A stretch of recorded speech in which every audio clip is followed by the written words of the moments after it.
È vero che questa è una zona, come dire, in cui ci sono anche altre attività, ci sono altre attività sensibili, la purina, l'odore della purina lo sentiamo anche noi, non è che lo sentite solo voi, quando siamo qua, quando sono qua, i miei dipendenti, i nostri dipendenti, quelli che abitano lì, i nostri custodi, sentono l'odore della purina.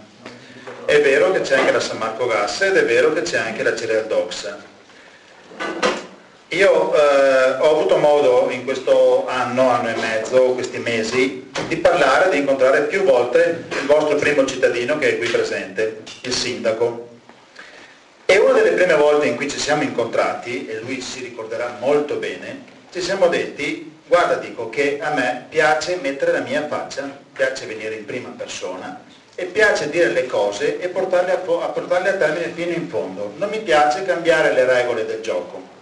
Sei un SPA, sei? Sei un SPA? Ecco, domani? no, non è un SPA, è un SPA solo per un fattore giuridico. Io sono Mauro Fani e sono titolare Ma dell'azienda. anche non è un SPA, scusa. Ecco, allora posso finire?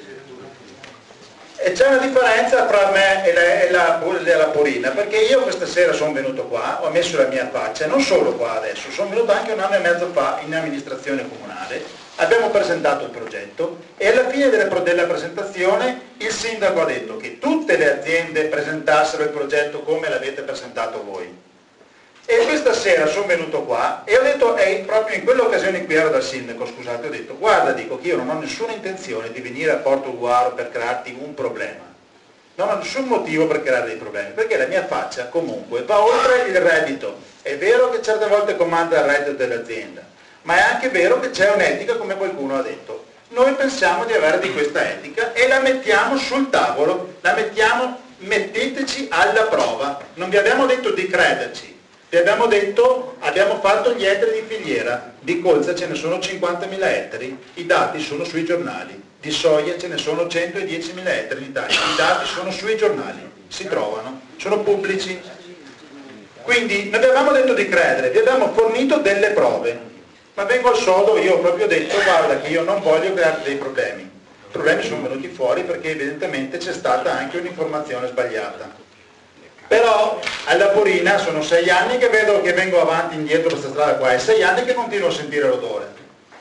E 6 anni che ho sempre sentito le promesse mai mettono a posto. Perché? Perché una volta c'è un direttore, dopo ce n'è un altro, dopo ce n'è un altro.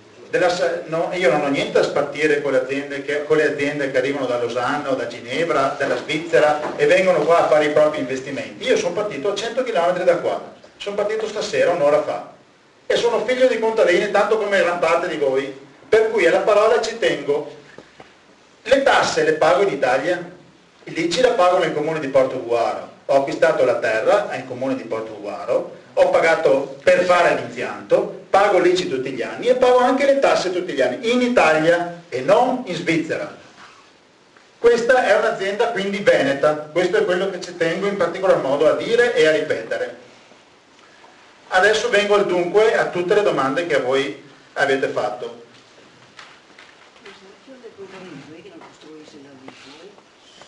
Allora, è vero che l'impianto creerà un impatto, qualcuno ha detto quanto trasporto.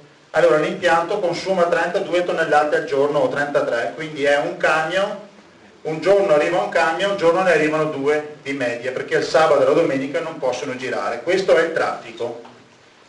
Delle polveri sottili avete parlato con i tecnici, eccetera.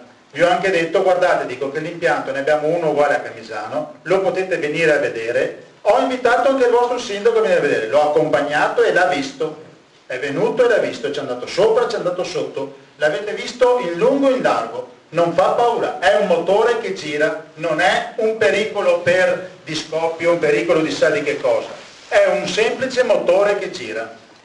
Qualcuno ha parlato di biodiesel ed ha perfettamente ragione, però si deve ricordare che noi non stiamo parlando di biodiesel, stiamo parlando di olio. Il biodiesel serve per alimentare i motori. Se voi andate a Venezia ci sono 2 bus che funzionano, il numero 13 e il numero 18, funzionano con il biodiesel, perché si è visto che funzionando con la miscela B30 il particolato si riduce del 30%, non solo il particolato, ma anche gli idrocarburi policiclici aromatici, che sono quelli più pericolosi.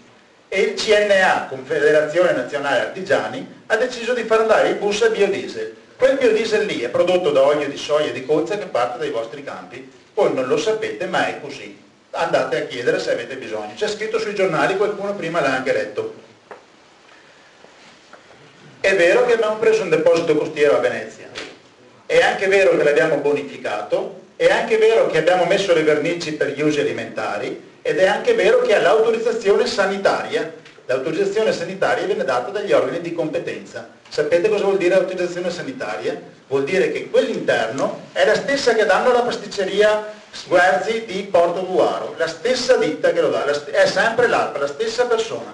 Non sarebbe giusto, ma è la stessa persona. Dice se l'impianto può essere, prima era un impianto per combustibili, l'abbiamo smontato, ribonificato e abbiamo creato un magazzino, tanto come quello di Portogruaro. L'olio, come vi ho detto prima, non si può mettere in cantina e non si può mettere in un magazzino, bisogna metterlo su dei serbatoi, per cui credo che non abbiamo fatto nulla di male prendere un serbatoio, dei serbatoi a Marghera, riconvertirli e creare un deposito di olio. Se c'è qualcosa me lo venite a dire, e comunque è disponibile. L'olio lo potete caricare sul sbaglio,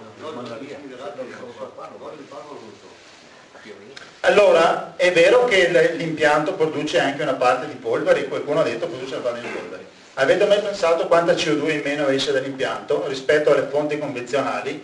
Possiamo tranquillamente continuare come prima e andiamo a prendere il petrolio dagli arabi, vorrà dire che invece di mettere i rubinetti da 14 carati li metteranno da 18, arricchiamo solo loro e noi restiamo qua, non c'è nessun problema. Oppure andiamo a prendere l'energia elettrica in Slovenia, abbiamo le centrali nucleari qua dietro, pensiamo che siano molto lontane dalle nostre case, provate a guardare dalla cartina quanto lontane sono, non sono poi così lontane. E allora forse è meglio non avere qualche piccolo impianto che produce, guardate che 7 megawatt non sono niente, non fanno paura, non è un impianto, come dire, venite a vederlo, non posso dirvi di più, ma venite a vederlo.